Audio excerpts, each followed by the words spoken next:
જય માતાજી મિત્રો, પુષ્પાની રસોઈમાં તમારું સ્વાગત છે। આજે આપણે સાત સ્પેશિયલ થાળી બનાવવાની છે। તેના માટે 1 લીટર જેટલું મેં દૂધ લઈ લીધું છે। 1 લીટર દૂધ લીધું છે ને 3 થી 4 ચમચી જેટલા મેં ચોખાને અડધી કલાક માટે પલાળવા મૂકી દીધા હતા। 3 થી 4 ચમચી જેટલા ચોખા બહુ થઈ જાય છે, તેને અડધી કલાક માટે પલાળવા મૂકી દેવાના છે। હવે આપણે દૂધપાક બનાવીશું। પહેલાં તેના માટે જાડા તળિયાવાળું વાસણ લઈ લેવાનું છે।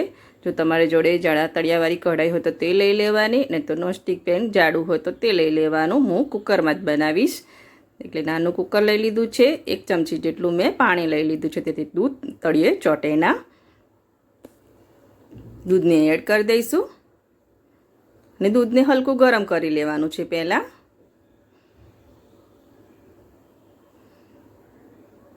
તમે પાણી એડ કર્યું છે 1 થી 2 ચમચી જેટલું, એટલે દૂધ તળિયે ચોંટશે નહીં અને આંચ આપણે મીડિયમ રાખીશું। બહુ હાઈ નથી રાખવાની, નહીં તો દૂધ ઉભરાઈ જશે। મીડિયમ આંચ ઉપર તેને ગરમ કરી લીધું છે। જો થોડું ગરમ થાય પછી 2 ચમચી જેટલું દૂધ આપણે એક નાની વાટકીમાં લઈ લઈશું। તેમાં આપણે કેસર એડ કરી દઈશું। અડધી ચમચી જેટલું મેં કેસર લીધું છે। જો તમારે મોટા તાંતણાવાળું કેસર હોય તો તમે ચપટી કટ લઈ શકો છો। મારે ઝીણા તાંતણાવાળું કેસર છે, તેથી મેં અડધી ચમચીથી ઓછું પણ લીધું છે। તેને ઓગાળી લઈશું। દૂધ પણ સરસ ઉકળી ગયું છે। હવે ચોખા આપણે એડ કરી દઈશું, પલાળેલા છે તે।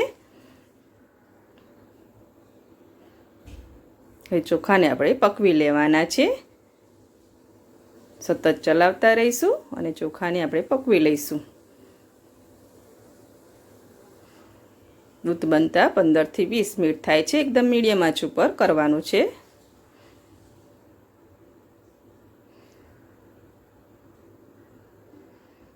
સતત ચલાવતા રહીશું, તેને ચલાવતા રહીશું ત્યાં સુધી આપણે બટાકાનું શાક બનાવવાનું છે। તેના માટે મેં બટાકા બાફીને લઈ લીધા છે। 3 વિસલ કરી દીધી હતી એટલે બટાકા સરસ બફાઈ ગયા છે। હવે તેની છાલ ઉતારી લઈશું। આજે આપણે લસપત્તું બટાકાનું શાક બનાવીશું એક નવી જ રીતે। હવે તે છાલ ઉતારી લેવાની છે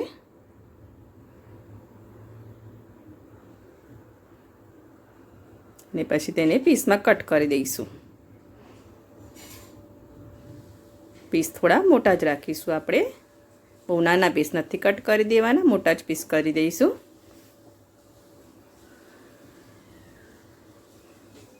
બાજુના ગેસ ઉપર આપણું દૂધ ઉકળી રહ્યું છે મીડિયમ આંચ ઉપર, ત્યાં સુધી આપણે બટાકાનું શાક બનાવી લઈશું। પીસમાં કટ કરી લઈશું બધા બટાકા। તેનો વઘાર કરવાનો છે, તેના માટે 2 ચમચી જેટલું તેલ લઈ લઈશું। તેલને ગરમ થવા દઈશું। તેલ ગરમ થઈ ગયું છે। અડધી ચમચી જેટલું જીરું, અડધી ચમચી જેટલી રાઈ અને જીરુંને સતત તતડવા દઈશું।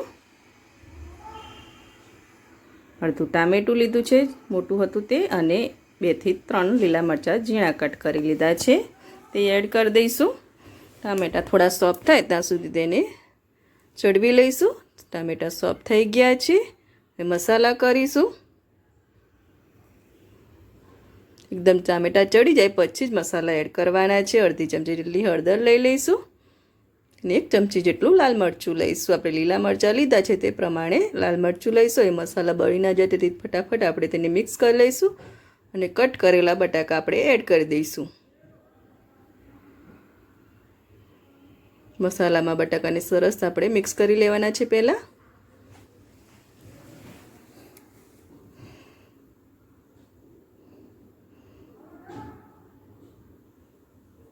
મિક્સ કરી દીધું છે સરસ। જો મીઠું લઈ લઈશું સ્વાદ અનુસાર।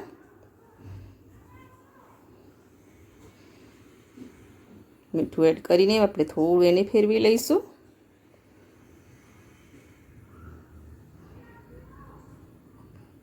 હવે આ શાક આપણે થોડું લસલસ પડતું બનાવવાનું છે।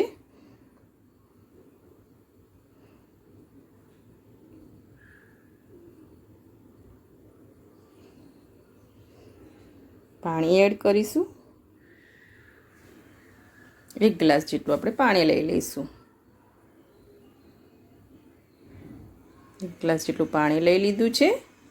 હવે તેને આપણે ઢાંકીને 10 મિનિટ માટે મીડિયમ આંચ ઉપર એને કૂક થવા દઈશું, જેથી આપણો રસો પણ સરસ થીક થઈ જાય અને આપણું શાક લસપત્તું બની જાય. ઢાંકીને મૂકી દઈશું. ત્યાં સુધી આપણે દૂધને ચેક કરી લઈશું.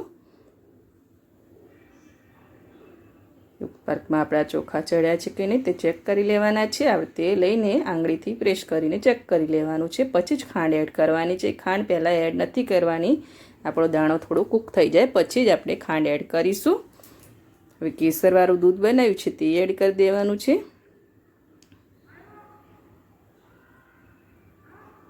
કેસરવાળું દૂધ આપણે એડ કરી દઈશું. તેને થોડું મિક્સ કરી લઈશું દૂધમાં.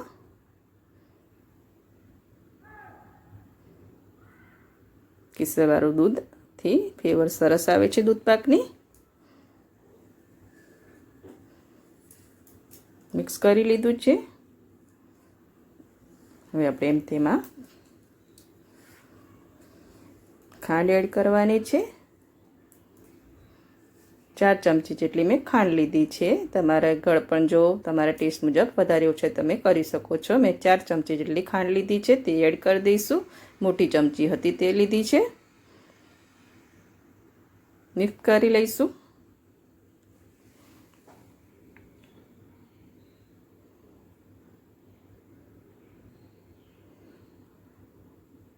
હજુ આપણે તેને 10 મિનિટ માટે ઉકાળવાના છે. ખાંડ ઓગળી જાય અને આપણે ડ્રાયફ્રૂટ એડ કરવાના છે. ડ્રાયફ્રૂટ ઝીણા ઝીણા કટ કરી લીધા છે તે લઈ લઈશું. કાજુ, બદામ અને પિસ્તા ત્રણેયને મેં ઝીણા ઝીણા કટ કરી લીધા છે તે એડ કરી દઈશું.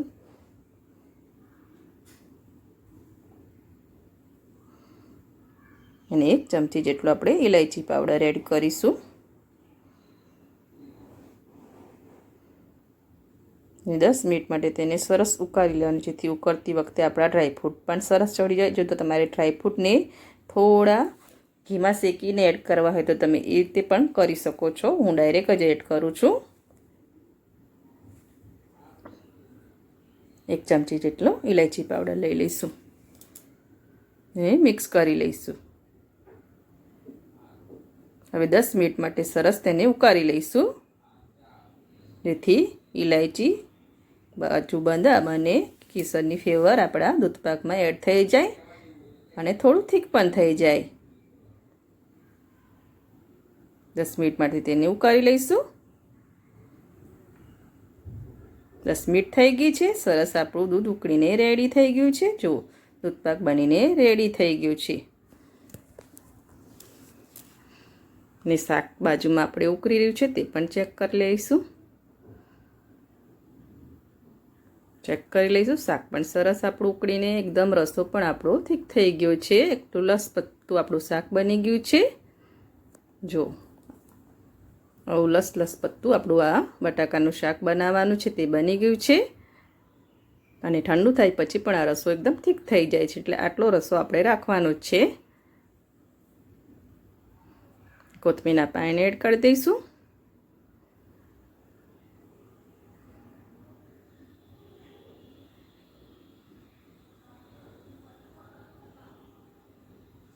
અને ખાંડ લઈ લઈશું. આ ખાટું મીઠું શાક બનાવવાનું છે એટલે અડધી ચમચી જેટલી ખાંડ એડ કરી દેવાની છે. મિક્સ કરી લઈશું. 1 સેકન્ડ માટે જ રાખીશું, કારણ કે આપણે શાક ગરમ છે એટલે ખાંડ સરસ ઓગળી જશે અને તેની મીઠાશ આપણા શાકમાં આવી જશે. એટલે ખટ મીઠું આપણું બટાકાનું લસપત્તું શાક બનીને રેડી થઈ ગયું છે. હવે આપણે પૂરી બનાવવાની છે. પૂરી બનાવવા માટે લોટ મેં બાંધીને રેડી રાખ્યો છે. લોટ બાંધવા માટે મેં મીઠું અને મોવણ લઈ લીધું છે. પૂરીના લોટમાં મોવણનું પ્રમાણ થોડું વધારે રાખવાનું છે અને લોટ એકદમ કડક બાંધવાનો છે. ને બાંધીને લઈ લીધો છે. અડધા કલાક માટે મેં તેને રેસ્ટ આપ્યો હતો, એટલે આપણો લોટ સરસ સેટ થઈ ગયો છે. આપણે તેના લુવા પાડી લઈશું. જે સાઈઝની તમારે પૂરી બનાવવી હોય તે સાઈઝની આપણે લુવો લઈ લેવાનો છે. મેં મીડિયમ પૂરી બનાવવાની છે એટલે મીડિયમ લુવો લીધો છે. જો તમારે મોટી પૂરી બનાવવી હોય તો મોટો લુવો લેવાનો અને નાની પૂરી બનાવવી હોય તો નાનો લેવાનો. હવે તે બધા લુવા વારી લઈશું. પહેલાં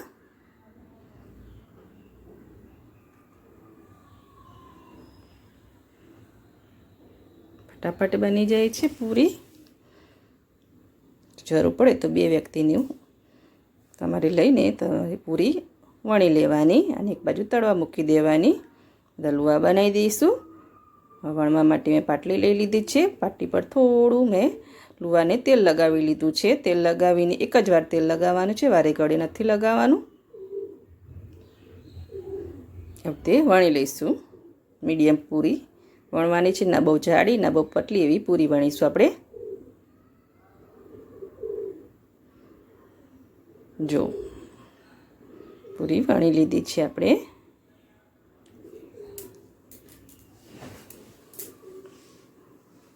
ના બહુ જાડી અને ના બહુ પતલી એવી પૂરી વણી છે. તેને સાઈડમાં મૂકી દઈશું. બીજી પૂરી પણ આપણે વણી લઈશું. આ વખતે આપણે બધી પૂરી વણી લેવાની છે. તેની થિકનેસ તમને બતાવું કે ના બહુ જાડી કે ના બહુ પતલી એવી પૂરી વણી છે. બાજુના ગેસ પર મેં તેલ ગરમ કરવા મૂકી દીધું છે પૂરી માટેનું. આપણે એક સાઈડ વણીશું ને એક સાઈડ ચડવીશું. જો એકદમ મીડિયમ પૂરી વણી લીધી છે. તેલ ગરમ થઈ ગયું છે.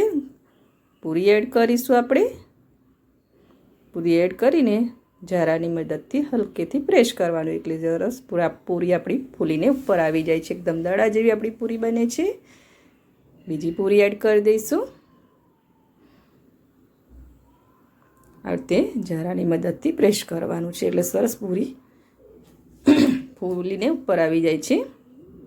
જો એકદમ ફૂલી આપણી પૂરી બની ગઈ છે. પૂરીને વણીને મૂકી નથી રાખવાની. એક બાજુ પૂરી વણતા જવાનું છે ને એક બાજુ પૂરી તળતા જવાનું છે. 2 વ્યક્તિની જરૂર પડે છે પૂરી બનાવતી વખતે. હવે આપણે તળી લઈશું. પૂરીને તળી લેવાની છે.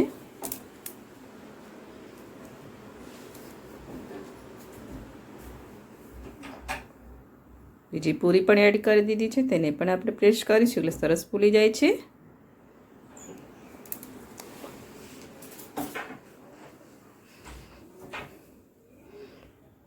આ રીતે આપણે બધી પૂરી વણી લઈશું અને તળી લઈશું. એકદમ ફૂલી આપણી પૂરીઓ બની ગઈ છે. તેને 2 સાઈડ ચેન્જ કરીને સરસ તળી લેવાની છે.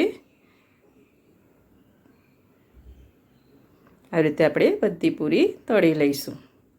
બધી પૂરી તળી લીધી છે અને સર્વિંગ પ્લેટ પર આપણે શ્રાદ્ધ સ્પેશિયલ થાળી સર્વ કરી દીધી છે.